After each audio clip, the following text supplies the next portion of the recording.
اور بات بتانے آیا. ایک نعرہ سلوات. اللہم صلی علی محمد و آل محمد. سب چلی جنگ میں تلوار الف سے تک.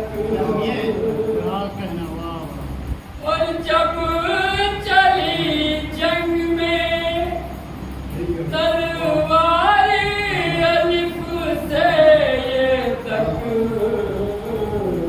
ہر حق سے باطل کو ملی ہار الف سے یہ تک.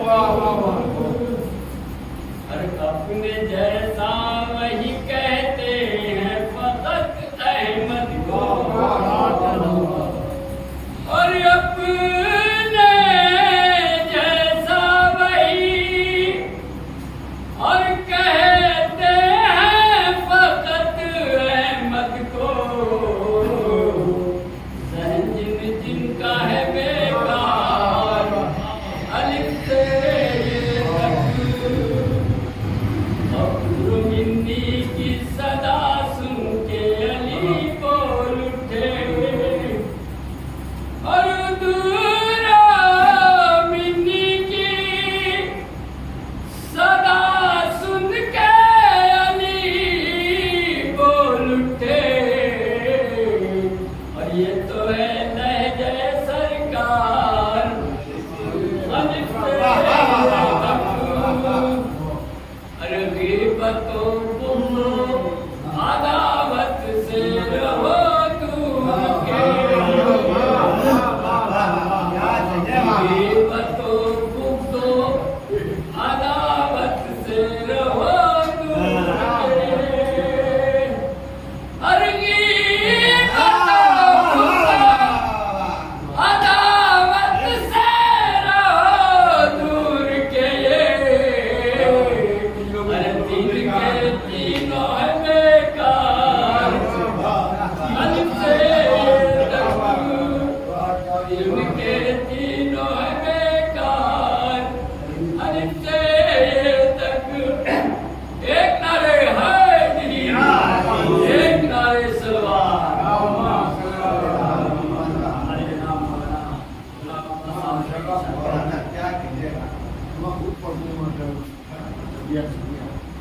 ارے حیدر نعرہ سلوات.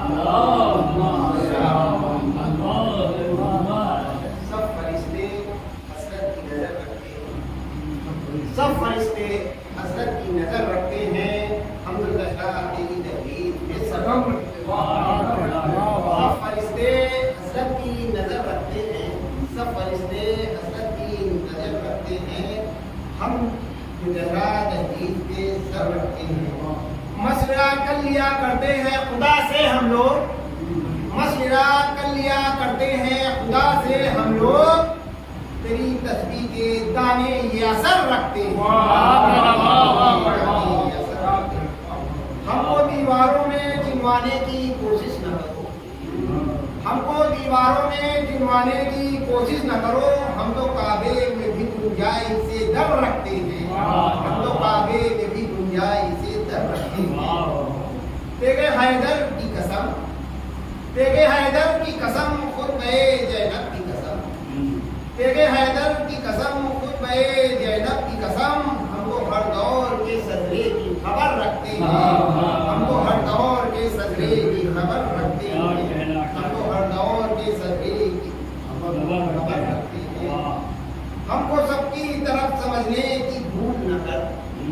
ہم کو سب کی طرح سمجھنے کی بھول نہ کر. ہم تو ولادت سے پہلے زہرا کی دعا رکھتے ہیں. ہم کو سب کی طرح سمجھنے کی بھول نہ کر. ہم کو سب کی طرح سمجھنے کی بھول نہ کر. ہم تو ولادت سے پہلے زہرا کی دعا رکھتے ہیں. موت سے ڈرنے کی ضرورت نہیں ہے ہم کو. موت سے ڈرنے کی ضرورت نہیں ہے ہم کو. ہم لوگ پہلے سے ہی کفن رکھتے ہیں. ہم لوگ پہلے سے ہی کفن رکھتے ہیں. ہم لوگ پہلے سے ہی کفن رکھتے ہیں. کون سمجھے تیری توصیف کے مصرے کا بیکار؟ کون سمجھے تیری توصیف کے مصرے کا بیکار؟ ایک ہی بیت پہ ہم خلد میں خالی صاحب سے گزارش کریں گے.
فخر اس بات پہ برسرے سینہ میں ہوں، صبر سرور کی انگوٹھی کا نبینا میں ہوں، قابلہ میں ہوں، فضائل ہوں، فضیلت میں ہوں، اکرام بھی کریمہ بھی کرامت میں ہوں، شاہ کونین کے بیٹے کی ضرورت میں ہوں، یہ دیارت میری شبیر کی بزعت میں ہوں، میری بگڑی ہوئی تقدیر بنا سکتی ہوں، اپنی ٹھوکر سے مردے کو گرا سکتی ہوں، اپنی ٹھوکر سے مردے کو جلا سکتی ہوں، ہم اندھیروں کو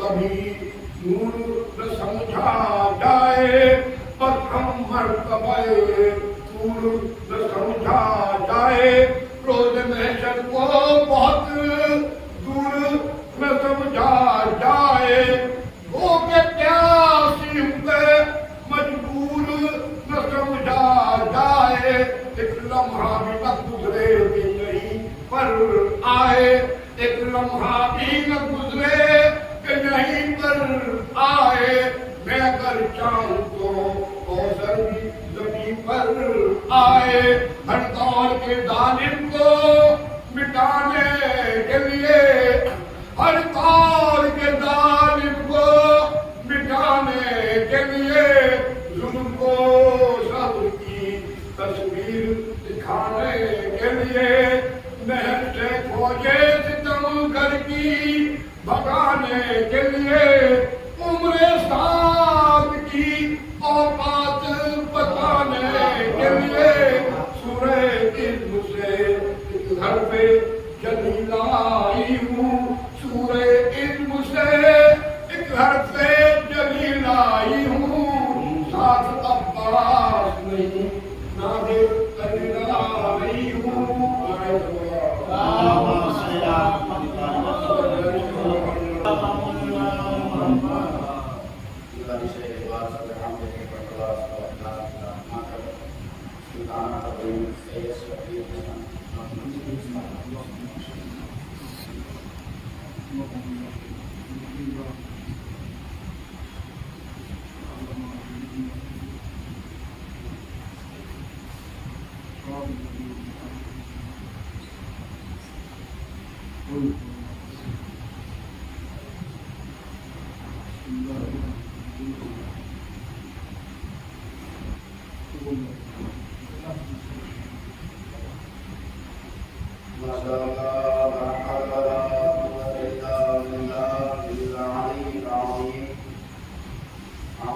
بالله من الشيطان الرجيم بسم الله الرحمن الرحيم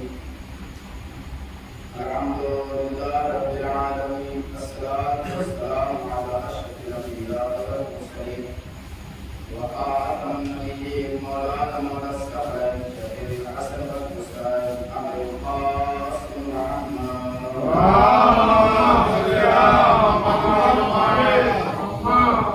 آل بيته الطيبين الطاهرين المعصومين المظلومين ولعنة الله على أعدائنا أجمعين من غيرتنا أعداء الله يوم الدين أما بعد فقد قال تبارك وتعالى في القرآن المجيد بسم الله الرحمن الرحيم رب ارحمهما كما ربياني صغيرا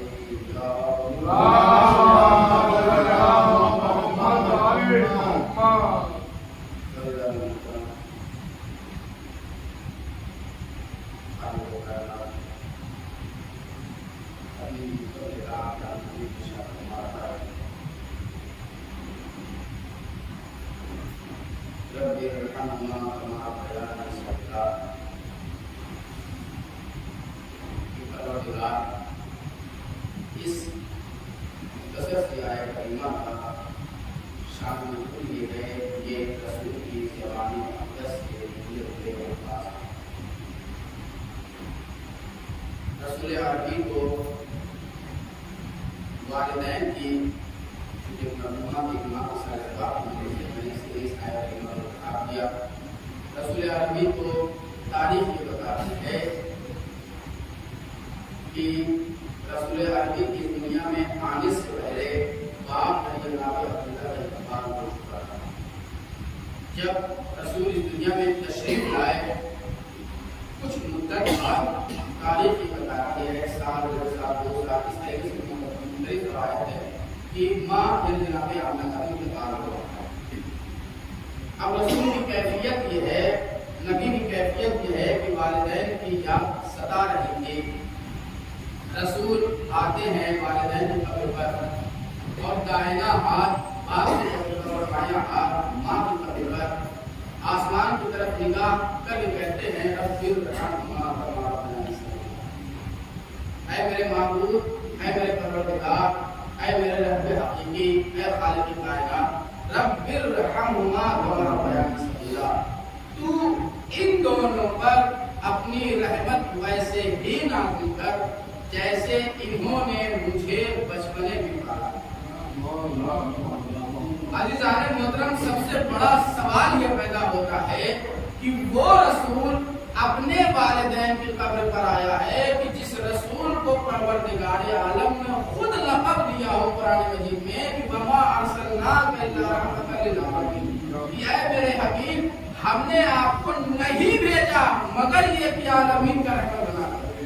تو سوال یہ سب سے بڑا یہ ہوتا ہے کہ وہ رسول جو عالمین کے لیے رحمت بن کر آیا ہو، اس رسول کو کیا ضرورت ہے کہ اپنے والدین کی قبر پر جا کر پروردگار عالم سے اپنے والدین کے لیے رحمت کی دعا کرے؟ اپنے والدین کے لیے جو خود عالمین کے لیے رحمت بنا کر بھیجا گیا ہو، جو لوگوں کو رحمت بانٹتا پھرتا ہو، جو لوگوں کو زحمت نہیں اپنے اوپر اذیت سہ کر بھی لوگوں کو رحمت، لوگوں کو شفقت، لوگوں کو نرمی، لوگوں کے ساتھ محبت سے پیش آتا ہو، وہ رسول جب والدین کی قبر پر آتا ہے تو کہتا ہے پروردگار تجھے اس صاحب قبر کا، اس رسول کا واسطہ ان دونوں پر اپنی رحمت ویسے ہی نازل کر جیسے انہوں نے مجھے بچپنے میں پالا تھا۔ تو جواب صرف اس کا اتنا ہے کہ پروردگار عالم زبان رسول سے ہم تک پیغام پہنچوا رہا ہے کہ جب رسول اپنے والدین کی رحمت کے لیے دعا کرتے ہیں تو تم کس خوش فہمی میں مبتلا ہو؟ اپنے والدین کی قبروں پر آؤ، جب رسول اپنے والدین کی مغفرت کی دعا طرف کر رہے ہیں تو تم بھی اپنے والدین کی قبر پر آؤ اور رحمت کی دعا کرو۔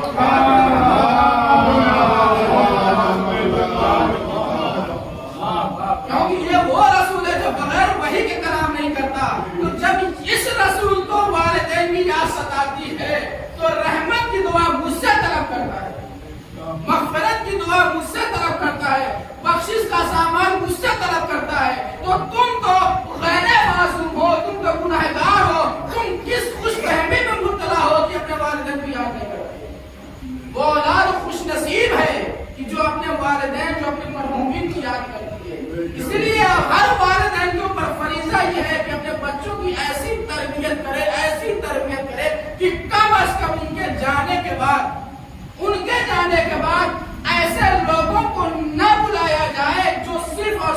वक्त गुजारी के लिए आए, लेकिन उनके वालिदैन के लिए साल नहीं कर सके।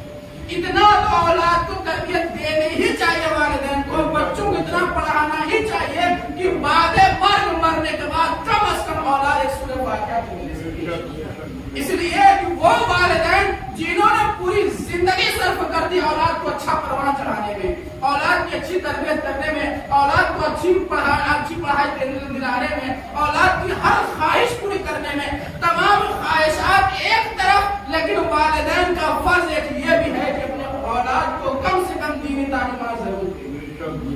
इतनी तो दे ही सकते हैं, क्योंकि जो भी आएगा, जिसको भी आप बुलाएंगे, कितना खुलूस होगा इसकी गारंटी कोई नहीं दे सकता। लेकिन जब वालिदैन का ही सारे सवाब बच्चे खुद पढ़ेंगे, बच्चे खुद करेंगे, तो कम से कम ये एहसास होगा कि मैं अपने वालिदैन के लिए सूरह फातिहा पढ़ रहा हूं, मैं अपने माँ बाप के लिए सूरह फातिहा पढ़ रहा हूं, मैं अपने भाई बहन के लिए सूरह फातिहा पढ़ रहा हूं। उसके खुलूस की गारंटी नहीं है कि उसका खुलूस किस मकाम पर है। कम से कम औलाद इस नियत से तो अपने वालिदैन के लिए सारे सवाब करेगी, सूरह फातिहा तो पढ़ेगी, कुरान खानी तो करवाएगी। वो ये देखेगी मैं जितना खुलूस अपने वालिदैन के लिए अंजाम में दूंगा, परवरदिगार आलम उतना ही मेरे इल्म में, मेरे दुरुस्त में, मेरे कुव्वत में इजाफा करेगा। इसलिए कि माँ का मर्तबा जहाँ इतना ज्यादा बुलंद है, वहाँ बाप का भी मर्तबा बुलंद है। इसलिए कि मौलाए कायनात अमीरुल मोमिनीन का करीम जामी का इरशाद ग्रामी है कि रसूल ने अगर ये फरमाया है कि माँ के कदमों के नीचे जन्नत है, तो बाप जन्नत का दरवाजा है। ये दुनिया का दर नहीं है जहाँ इंसान पीछे से, जहाँ इंसान बैक साइड से छलांग लगा दे। वो जन्नत है जहाँ पे दरवान बगैर दरवाजे के अंदर जाने ही नहीं देगा। तो जब दरवाजे ही पे एंट्री नहीं होगी तो जन्नत में इंसान कैसे जाएगा? जब भी इंसान जाता है तो दरवाजे से घर में दाखिल होता है। इसका मतलब सिर्फ माँ को राजी करना काफी नहीं है, बाप का भी राजी होना जरूरी है, बाप का भी राजी होना जरूरी है। बस एक वाक़या आपके लिए बताऊं। जनाबे मूसा अलैहिस्सलाम कलीमुल्लाह है, अल्लाह से कलाम करते हैं और आने के बाद क्या कहते हैं, परवरदिगार मेरी ये ख्वाहिश है, मेरी ये आरज़ू है, मेरी ये तमन्ना है कि मैं ये जानना चाहता हूँ कि जन्नत में मेरा पड़ोसी कौन है। मूसा ये ख्वाहिश, परवरदिगार जी, परवरदिगार आलम ने पता बताया, एड्रेस बताया। जनाबे मूसा निकलने के बाद एक जगह पहुंचने के बाद एक शहर में पहुंचे तो क्या देखा कि एक कसाब जो गोश्त फरोख्त कर रहा है। मूसा जानना ये चाह रहे हैं कि जन्नत में मेरा पड़ोसी कौन है, और जब किसी को कोई बात जाननी होती है तो अपनी शराब छुपाता है। जनाबे मूसा नबी ने नहीं बताया कि मैं कौन हूँ, क्योंकि जनाबे मूसा अलैहिस्सलाम को सारा मंजर देखना है, सारे वाक़यात का मुतालिया करना है और हम तक ये पैगाम पहुंचाना है। अहमियत मादर जैसे ही जनाबे मूसा उसके पास लौट जाने के बाद ये कहा, मैं मुसाफिर हूँ, मैं अजनबी हूँ, इस शहर में नया आया हूँ, तुम अच्छे भले मालूम होते हो, अगर इजाजत हो तो मैं आज रात तुम्हारे घर पे बयान करूँ। कसाब ने कहा बिस्मिल्लाह, जरूर आप हमारे घर पे बयान करें, सुबह हो जाएगी मैं अपने वतन को लौट जाऊंगा। जनाब मूसा नबी ने कहा। शाम हुई, गोश्त फरोख्त करने के बाद उसने दुकान बंद की, कुछ गोश्त के हिस्से को लिया। लेने के बाद जनाबे मूसा नबी अलैहिस्सलाम साथ साथ चलने लगे। याद रखिएगा, मैंने एक बार मजलिस में भी ये कहा था कि जनाब रसूल खुदा पीछे पीछे चल रहे थे, ज़ईफ़ा आगे आगे चल रही थी। हाजी को रास्ता पता होता है, लेकिन फिर भी अपनी शनाख्त बचाने के लिए अगर यहाँ पर भी कसाब आगे आगे, क्योंकि उसे घर का पता है, मूसा नबी को पता होगा, पता है, लेकिन फिर भी मंजिल तक पहुँचाने के लिए जैसे घर करीब आया, एक हुजरे में जनाब मूसा को बैठा दिया। मूसा पैगंबर को बिठा दिया, कहा आप ये तशरीफ रखिए, मुसाफिर हैं, बस मैं अभी थोड़ी देर में आपके पास आता हूँ, माँ की कृपा अभी आता हूँ। तो दूसरे हुजरे में गया। जाने के बाद छत से लगी हुई डोरी थी, डोरी जमीन पर उतारता है, उतारने के बाद रोटी के टुकड़े को अपने मुंह में रखता है, चबाता है, चबाने के बाद उस टोकरी में दूर से जनाब मूसा अलैहिस्सलाम की मंजर देख लिया। उस टोकरी में कुछ ऐसा था कि रोटी के टुकड़े को निकालने के बाद उस टोकरी में जनाब मूसा अलैहिस्सलाम ने दूर की मंजर देखे। वो जब काम फारिग होकर जनाब मूसा की खिदमत में आया और कहा, आप मुसाफिर हैं, मैं भी आपके लिए गोश्त तैयार किया, रोटी के आप खाना। जनाब मूसा नबी ने कहा मैं ये काम कर लूंगा, लेकिन ये बताओ छत से लगी जो डोली थी, तुमने जो भी उतारा, टोकरी जो उतारी, उसमें ऐसा क्या था? मैं ये देख रहा था, मेरी निगाहें ये देख रही थी, मेरी आंखें ये देख रही थी कि तुमने रोटी के टुकड़े को चबाया, चबाने के बाद निकाला, निकालने के बाद रोटी में डाल दिया, टोकरी में डाल दिया, टोकरी में कोई और नहीं बल्कि मेरी माँ। कहा मैंने ये महसूस किया, मेरे कानों ने ये सुना कि जब तुमने अपनी माँ को खिलाया तो तुम्हारी माँ के लबराए मुबारक कुछ कह रहे थे, मैं सुन न पाया था क्या कह रहे थे, मैं दूर था। तुम ये बताओ तुम्हारी माँ क्या कह रही थी? जैसे ये जुमला कहा, अब उस कसाब ने कहा कि मेरा रोज का मामूल ये है कि मैं दुकान बंद करके अपने घर पर आता हूँ और मैं अपनी रोटी के टुकड़े को चबाता हूँ, चबाने के बाद अपने माँ के पैर में देता हूँ। खाने के बाद जब मेरी माँ खा लेती है तो अपने हाथों को बुलंद करके यही दुआ करती है, परवरदिगार आलम मेरे इस नेक और फरमाबरदार बेटे को जन्नत में मूसा जैसा नबी पड़ोसी अता करना, जन्नत में मूसा नबी जैसा पड़ोसी अता करना। अब जनाबे मूसा को बर्दाश्त न हुआ, जनाबे मूसा ने गले से लगा लिया, कहा भाई मैं कोई और नहीं बल्कि मैं वही मूसा नबी हूँ जिसकी बशारत, जिसके बारे में तो तुम्हारी माँ कह रही थी। परवरदिगार आलम से मैंने ये ख्वाहिश जाहिर की थी, परवरदिगार तू ये बता जन्नत में मेरा पड़ोसी कौन होगा? तेरी माँ की दुआ कबूल हो गई, मैं मूसा नबी आया हूँ तुझे ये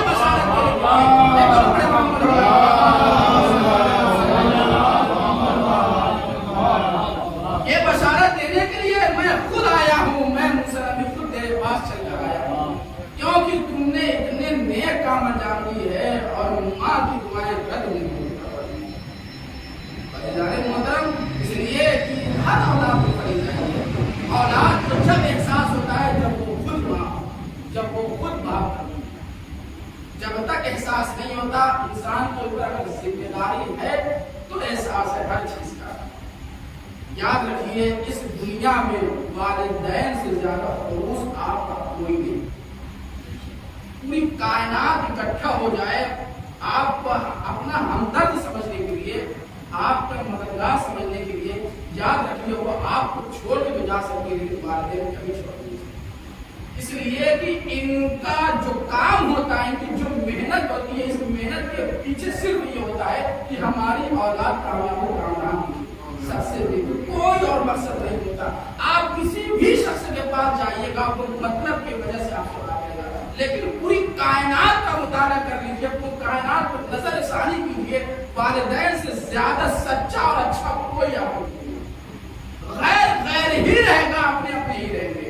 हालात नासाजगार हो सकते हैं कुछ लम्हे के लिए, कुछ वक्त के लिए, लेकिन उनमें भी एक मसलहत पोशीदा होती है। अगर वालिदैन अपनी औलाद को कुछ कहते हैं, ये उस वक्त एहसास होता है जब वही औलाद उस मंजिल में सफर करती हुई नजर आती है। तो अज़ीज़ाने मोहतरम, क्योंकि माँ की सारे सवाब होती है, जब रसूल का इस दुनिया से इंतकाल होता है लोग मेरे से मेरा कराते हैं, बिनते नबी अली को बाहर भेजिए वरना हम इस घर को आग लगाओगे। फातिमा ने यही तो कहा था, क्या तुम उस घर को आग लगाओगे जिसमें छोटे छोटे नवासे रसूल के रहते हैं? कहा हमें कुछ नहीं सुनना, हम इस घर में आग लगा देंगे। अज़ादारों, दरवाजे में आग और लकड़ी जमा की गई, दरवाजा जलता हुआ शहजादी के पहलू पे गिरा। मैं कहूँगा शहजादी आपके ऊपर दरवाजा जलता हुआ गिराया, लेकिन आप मोहसिन की शहादत भूल चुकी। क्यों? इसलिए कि अली के गले में रस्म का फंदा आपसे बर्दाश्त न हुआ। ऐ शहजादी, अभी आपको बाबा के गुजरे हुए कुछ वक्त हुए, मुसलमान रसूल का